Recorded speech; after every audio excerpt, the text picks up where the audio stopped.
타고난 연기자요. 많은 사람들에게 현대 생활의 희노애락을 보여주었던 배우 이선균이 2달 동안 마약 혐의와 불륜의 소문으로 저녁 뉴스를 장식하더니만 슬프게도 지난 27일 수요일 아침 스스로 목숨을 끊은 채 발견이 되었습니다. 이틀 뒤에 장례가 치러졌습니다. 한예종을 나와 20대의 무명 연기자로 생활했고 30대의 단편의 조연이나 단역으로 출연하면서 점점 스타 배우가 된 그는 40대가 되어서 아카데미상을 받은 영화 기생충에 출연하는 등 엄청나게 많은 영화의 주연으로 활약하였고 일약 국제적인 유명 배우로 널리 알려지게 되었습니다. 그가 주인공으로 완성한 대작 영화가 2편이나 개봉을 기다리고 있고 주연으로 찍을 예정이었던 드라마 그 밖에 많은 작품 촬영을 두고 갑자기 돌아오지 못할 길로 떠나버린 것입니다. 2 아들의 아버지요 아내도 알려진 배우입니다. 우리 아이들도 좋아했던 배우가 갑자기 떠나버려서 많이 섭섭하고 슬프다고 하더군요. 2달 전에 마약 혐의가 드러나서 조사를 받는다고 하더니 결국 이렇게 되었습니다. 그 혐의 발표가 술집 실장이라는 20대 여자가 하는 말을 중심으로 수사 중에 그 내용이 어떻게 유출되었는지 언론에 보도된 내용대로라고 합니다. 그는 친구들과 어울리는 것을 좋아하고 선배들에게 깍듯하며 후배들을 위해서 항상 도움 주기를 아끼지 않는 선배였습니다. 출신 학교에도 가끔 들러 재학생 후배들을 챙기는 다정한 동문이었습니다. 연기도 뛰어났지만 인간미도 있는 좋은 사람이었습니다. 그러나 그 인생의 즐거움을 절제 없이 지나치게 누려버린 것 같습니다. 결국 확인되지 않은 마약 혐의와 불륜 소문을 남긴 채 모든 게 끝나버리고 말았습니다. 빈소에는 한국의 유명 배우들이 거의 다 오다시피 하여 조문 행렬을 이루었어요. 뭐라고 할까요? 어느 지점에서 좀 끊었더라면 어땠을까요? 영원히 밝혀지지 않을 일이어서 말하기 어렵지만 뭔가 짙은 의구심을 일으키는 선을 넘은 쾌락과 확인되지 않은 혐의와 무서운 여론이 이 비극적인 결말을 가져왔다고 생각합니다. 우리는 이 시간 또 한 해 세월의 페이지를 넘기며 한 해를 보내고 새해를 맞이하고자 하나님 앞에 모였습니다. 지난해는 다사다난하였어요. 4년이나 계속된 코로나 팬데믹은 좀처럼 끝날 줄 모르고 꼬리를 길게 끌었습니다. 이제는 묵은 한 해를 아쉬움 없이 보내고 새해를 희망 가운데 맞이할 때입니다. 요즘 세태를 따라 말씀드리자면 지금은 끊을 걸 끊고 잊을 걸 잊어야 할 때입니다. 지난 한 해를 돌아보아도 자랑스럽고 내세우고 싶은 것보다는 감추고 지우고 싶은 것이 많았던 것이 사실입니다. 잊어버리십시다. 여러분 잊읍시다. 잊어야 합니다. 좀 아멘 좀 하세요. 잊으시기 바랍니다. 2023년은 인생의 뒤안길로 흩어져 가고 있습니다. 이제 묵은 해가 지고 2024년의 태양이 떠오릅니다. 그러니 송구영신 제대로 하십시오. 잊을 망자, 해년자, 망년 제대로 하여 잊어버림으로 옛 것을 보내는 송구를 먼저 잘하고 떠오르는 한 해를 희망 가운데 힘있게 맞이하는 영신을 함으로 새해가 힘차게 출발하시기를 축복합니다. 성경은 요셉이 2 아들을 낳고 이름을 짓는 내용을 오늘 보여주고 있습니다. 흉년이 들기 전에 요셉에게 2 아들이 나되 곧 온의 제사장 보디베라의 딸 아스낫이 그에게서 낳은지라. 50절 말씀이죠. 요셉이 이집트에서 총리 대신으로 높아지고 이집트의 풍년과 극심한 흉년을 관리하는 업무를 시작할 때 새 태양이 이제 떠오르기 시작할 때의 상황을 보여주는 본문이에요. 어두운 과거는 지나가고 밝은 새해가 시작되는 그런 때가 오늘 성경의 배경입니다. 여기 2 아들이 태어납니다. 한 해를 보내는 주일에 교회에 나온 우리들도 비슷한 마음가짐을 가지고 있지 않을까요? 올해를 보내고 내년에는 무슨 일이 일어날까? 우리는 이제 앞으로 어떻게 살아야 할까? 그런 생각들은 아마 여러분 다 하실 줄로 압니다. 이 시점에서 두 아들을 연거푸 낳고 그 이름을 지어 부르기 시작하는 것은 주목할 만한 사건입니다. 우리가 잘 아는 대로 히브리인들은 자녀들의 이름을 지어 의미를 제시하고 삶의 한 단원을 써내려가는 일을 잘하는 민족이에요. 아담은 흙으로 지음받은 땅의 조상이요, 아브라함은 번성한 민족의 아비 열국의 조상이었습니다. 야곱은 형과 경쟁하는 야비한 사람에서 이스라엘, 하나님, 즉 자기 운명과 겨루어 이긴 사람이 되었다는 이름을 받습니다. 여기 요셉의 아들은 어땠을까요? 요셉이 그의 장남의 이름을 므낫세라 하였으니 하나님이 내게 내 모든 고난과 내 아버지의 온 집 일을 잊어버리게 하셨다 하미요, 차남의 이름은 에브라임이라 하였으니 하나님이 나를 내가 수고한 땅에서 번성하게 하셨다 함이었더라. 51절과 52절 말씀이죠. 이집트에 와서 노예로 고생하던 시절을 지냈던 요셉이 하나님의 도우심으로 바로 궁전의 총책임자인 총리 대신이 되어 아내를 얻어 아들을 낳았습니다. 그 이름이 큰아들은 므낫세, 둘째는 에브라임이라고 지었어요. 특별한 의미를 담아서 요셉 인생의 대전환기에 낳은 아들들을 명명한 것입니다. 장자의 이름 므낫세는 잊어버림이라는 뜻이에요. 아니, 아이 이름을 지으면서 잊어버림이라니 너무 부정적이지 않은가 할지 모르겠습니다. 그러나 요셉이 얼마나 먼 길을 돌아 여기까지 왔습니까? 형들에게 배신당한 아픔과 노예 생활의 고달픔과 비천함, 그리고 감옥에 갇혀 죽을 뻔한 고난까지 그의 삶이 결코 녹록하지 않았음을 생각하면 큰아들을 잊어버림이라고 지은 뜻을 이해할 수 있습니다. 정말 잊어버릴 수 있으면 잊어버린다면 얼마나 좋았겠어요. 요셉은 구약 잠언이나 시편에서 이상적으로 생각하는 지혜자의 모델로 알려져 있습니다. 창세기 37장에서 50장까지의 내용은 요셉 전기라고 할 수 있는데, 여기 잠언이나 지혜 시편 그리고 전도서 같은 책에서 그리고 있는 이상적인 고대 행정 관리의 모델이 바로 요셉으로 나오고 있습니다. 창세기의 마지막 부분은 하나의 미래 이상적인 인물로 요셉을 그려주고 있어요. 그리고 이런 인물은 바로의 궁전에서 자라난 모세의 모습과도 겹치고 신약 시대로 들어와서는 다름 아닌 예수 그리스도의 모습과 일치하기도 하는 것입니다. 요셉은 예수님 같은 모습을 많이 띠기도 하여 구약의 예수 모델이라고까지 부릅니다. 예수님이 유대인들의 미움을 받고 제자에게 은 30에 팔리듯이 요셉은 죄 없이 형들의 미움을 받아 은 20에 이집트로 팔립니다. 요셉도 예수님도 믿었던 사람에게서 배신당했죠. 노예로 끌려갔던 바로의 경비대장 집에서 아내의 농간으로 감옥에까지 내려갑니다. 예수님도 믿고 전대까지 맡겼던 회개 업무를 보았던 가룟 유다의 배신으로 십자가에 달려 돌아가십니다. 요셉은 감옥에서 일약 대국 이집트의 총리 대신으로 떠올랐고, 예수님은 아리마대 사람 요셉의 무덤에서 사흘 만에 부활하심으로 죽음을 이기시고 부활의 첫 열매가 되셨습니다. 요셉은 어디 가나 성실했어요. 요셉은 어디서든 사람들의 인정과 사랑을 받았습니다. 우리가 성경에서 알 수 있는 얘기죠. 그는 노예로 있을 때나 감옥의 죄수로 있을 때에도 주어진 상황을 잘 활용해서 자기 삶을 유리하게 이끌어가는 사람이었습니다.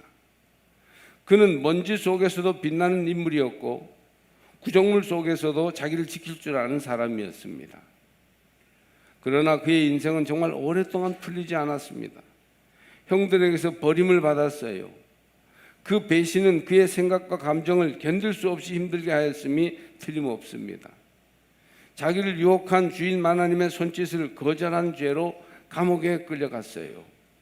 미드라시에는 요셉이 안 끌려가려고 크게 울었다, 이렇게 기록되어 있다고 합니다. 그는 아주 젊은 나이에 인생의 쓴맛을 많이 보았습니다. 한 번만 망한 게 아니라 여러 번 망했다가 다시 살아난 삶이었습니다. 그랬기에 모든 고난과 역경이 끝나고 이집트의 총리 대신이 되어 빛나는 삶을 출발하는 시점에 낳은 아들의 이름을 잊어버림으로 지었던 것입니다.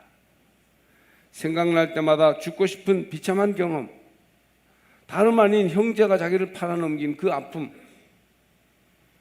밤새 집안 살림을 다 뒤집어 엎어도 해소되지 않는 그 폭발하는 울분이 그의 속에 있었습니다.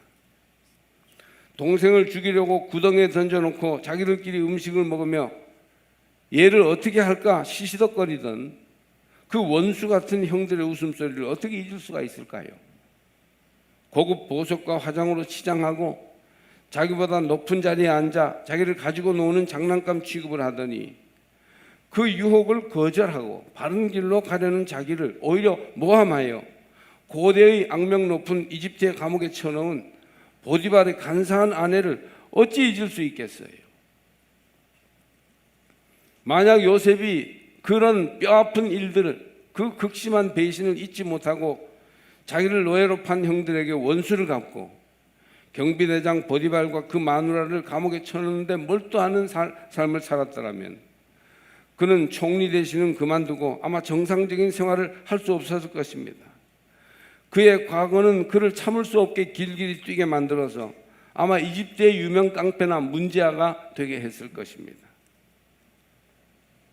그는 자기 인생을 미치게 만들고 또 남을 만큼의 많은 억울함과 원한과 고통의 기억과 원수 갚음을 큰아들 므낫세를 낳으면서 잊기로 하였습니다. 므낫세, 너를 보며 잊겠다. 그거죠. 과거의 쓰라린 기억, 고통스러웠던 경험, 과거의 억울한 이야기들, 너를 낳았으니 이제 다 잊어버리겠다. 아들의 이름을 부르며 요셉은 과거를 잊기로 하였습니다. 그랬기에 그는 미래를 향해서 진정으로 밝게 출발할 수 있었어요. 그가 이집트 총리 대신으로 성공적인 삶을 사는 이면에는 므낫세를 낳고 잊어버리겠다고 결단한 거기에 큰 원인이 있습니다. 2023년을 돌아올 수 없는 과거로 보내는 오늘, 저는 여러분에게 묻습니다. 여러분에게도 혹시 지난 세월의 아픔이 있으십니까? 여러분에게 잊을 수 없는 아픈 과거는 무엇입니까? 지금도 치가 떨리는 고통스러운 경험이 혹시 있으실까요? 그 실패, 그 배신, 그 아픔, 그 고통, 그 이루지 못한 꿈의 좌절이 무엇입니까? 요셉처럼 지금은 대충 벗어나고 성공했지만 지금도 그때를 떠올리면 가슴이 떨리는 아픔이 혹시 있으십니까? 과거를 잊고 아픔을 누르고 여기까지 왔지만 생각해보면 지금도 치가 떨린다. 내가 그거는 꼭 갖고야 말 거야. 한 번만 더 해봐. 나 가만히 있을 수 없어. 혹시 우표 수집처럼 그때 일을 내가 지금 마음 깊은 곳에 꼭 간직하고 가끔씩 꺼내보고 팔을 떠는 일이 있다면 이제 므낫세 잊어버리십시오. 한 해가 지나고 또 새로운 가능성의 한 해가 밝아오고 있습니다. 털어버리시기를 바랍니다. 그래야 우리가 앞으로 나갈 수 있어요. 요셉이 큰아들을 므낫세로 짓고 잊지 않았다면 그는 절대 성공한 총리 대신이 될 수 없었고 이집트와 이스라엘을 구원하는 사람의 역할은 절대 할 수 없었을 것입니다. 잊으십시오. 잊어야 합니다. 요셉은 므낫세를 낳고 과거를 다 잊어버리면서 이집트의 국가 위기를 관리하는 좋은 방안을 내어 하루아침에 총리 대신이 되었습니다. 바로와 그 신하가 이 일을 좋게 여긴지라 바로가 그의 신하들에게 이르되 이와 같이 하나님의 영에 감동된 사람을 우리가 어찌 찾을 수 있으리요 하고 중간에 생략하고 바로가 또 요셉에게 이르되 내가 너를 애굽 온 땅의 총리가 되게 하노라 하고 자기의 인장 반지를 빼어 요셉의 손에 끼우고 그에게 세마포 옷을 입히고 금 사슬을 목에 걸고 자기에게 있는 버금술에 그를 태우매 무리가 그의 앞에서 소리 지르기를 엎드리라 하더라. 바로가 그에게 애굽 전국을 총리로 다스리게 하였더라. 창세기 41장 37절 38절 41절에서 43절 말씀입니다. 여기 엄청난 일이 벌어졌어요. 그는 풍년 7년을 관리하는 총리 대신의 일을 감당합니다. 이때 이제 두 아이를 낳는데 둘째 아들이 에브라임이죠. 첫째 아들은 므낫세 잊어버리자였고 둘째 아들은 에브라임 창성할 거야 이렇게 이름을 지은 것입니다. 창성함이라는 뜻을 가진 이 이름은 번영이나 번창과는 달리 한창 일하여 성하다라는 뜻을 가지고 있습니다. 많은 것을 미리 가지고 갖추었거나 외적으로 번영한 것이라는 뜻이기보다 수고한 것만큼 잘 되고 있다는 뜻이에요. 성경에 나오는 해석을 보면 하나님이 나를 수고한 땅에서 번성하게 하셨다는 뜻입니다. 모든 게 뜻대로 된다는 것이 아니고 여러 가지 삶의 조건에서 올라가기도 하고 내려가기도 하지만 수고하게 되지만 결국은 잘 되게 하신다. 결국은 창성해질 거야. 그런 뜻이에요. 에브라임을 낳기 전에 요셉이 예고한 대로 전무후무한 풍년이 되었습니다. 이때 요셉이 이집트 땅에 있는 그 7년 곡물을 거두어 각 성에 저장하되 각 성 주위 밭의 곡물을 그 성읍 중에 쌓아둔 곡식이 바다 모래같이 심이 많아 세기를 그쳤으니 그 수가 한이 없었다고 합니다. 이제 극심한 7년 흉년이 오기 전에 두 아들을 낳았는데 한 아들은 과거의 여러 가지 고통과 아픔을 잊어버림이었고 또 한 아들은 미래에 창성하리라는 창성함이었어요. 창세기를 다 알고 있는 우리는 하나님께서 이집트 7년 풍년에 총리 대신이 되어서 엄청난 곡식을 잘 저장하여 풍년을 관리하게 하였고 이어지는 혹독한 7년 흉년에 준비하지 않았으면 다 굶어 죽을 판이었는데 글쎄 곡식 관리를 얼마나 잘했는지 엄청난 곡물을 저장해 놓은 이집트는 전 국민을 살리고 엄청난 부를 축적하는 나라가 되었어요. 이 일이 단순한 것 같지만 나라 전체를 벌컥 뒤집고 모든 지역마다 창고를 짓고 곡물을 관리하는 대단한 업무를 본 것이죠. 지금 세계 최고의 기업이라고 할 수 있는 IT 기업 애플의 7대 CEO 최고 경영자는 팀 쿡입니다. 아마 젊은이들은 다 알고 있죠. 재무나 경영, 기술 전문가가 아닌 그가 어떻게 애플의 CEO가 되었는지는 의아해할 수 있는데 그는 OM이라는 분야에서 화려한 이력과 세계적인 명성을 가지고 있습니다. Operations Management라는 건데요. 저는 그쪽으로 잘 모르지만 한마디로 물품 운영 조달 관리 전문가라고 합니다. 팀 쿡은 애플에서 근무하며 100개에 이르던 부품 공급 회사를 20개로 줄여버리고 또한 생산 공장을 가깝게 배치하며 재고를 기존의 70일에서 10일 수준으로 낮춰버려서 엄청난 비용을 절감했답니다. 무슨 말인지 여러분 들으면 아시겠어요? 하여튼 굉장한 일을 한 거예요. 2004년, 2009년 스티브 잡스가 병가를 냈을 때 임시 CEO직을 맡기도 하는 등 2인자의 위치에 있었으며 2011년에 잡스가 세상을 떠난 뒤에 애플 최고 경영자 CEO에 오르게 됩니다. 여러분, 공교롭게도 7년 풍년과 7년 흉년을 이어맞이하면서 곡물 관리 1인자로 이집트를 살리고 나라의 재상이 된 요셉과 수천 년 뒤에 요즘 와서 최고 IT 회사의 물품 관리 전문가로서 전 세계에서 제일 가는 최고 경영자가 된 팀 쿡은 공통점이 있어요. 전문 분야가 같은 거예요. 물품 운영이라는 비슷한 일을 거의 같이 해낸 사람들입니다. 우리는 요셉이 과거를 잊고 므낫세 하는 이름의 큰 아들과 함께 과거의 갈등과 고통의 기억에 매달려 살지 않고 벗어나서 자유함을 얻은 사람이라는 점에서 매력을 느끼죠.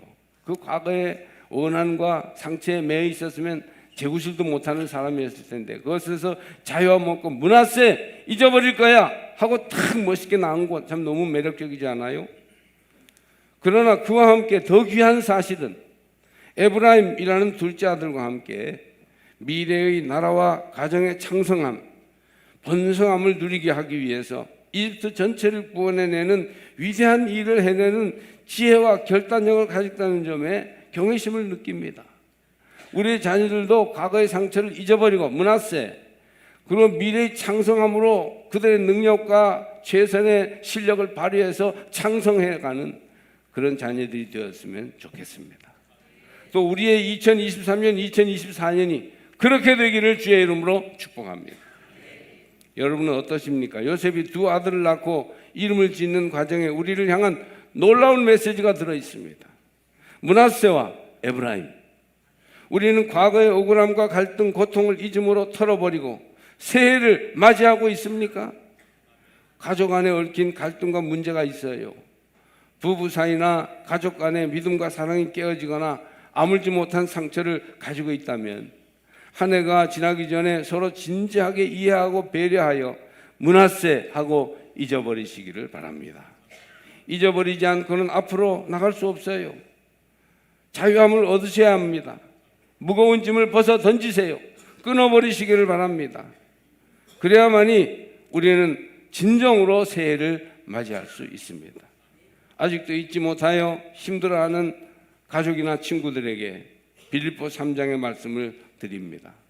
형제들아, 나는 아직 내가 잡은 줄로 여기지 아니하고 오직 한 일, 즉 뒤에 있는 것은 잊어버리고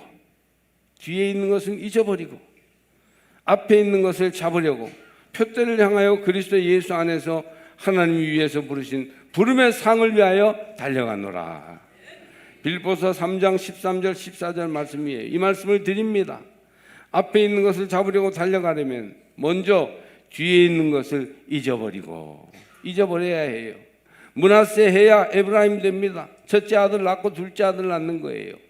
먼저 잊어버리고 끊고, 그리고 미래의 창성함을 향해서, 위대한 삶의 미래를 향해서 힘있게 달려가시기를 바랍니다. 우리는 앞을 향하여 달려가야 합니다.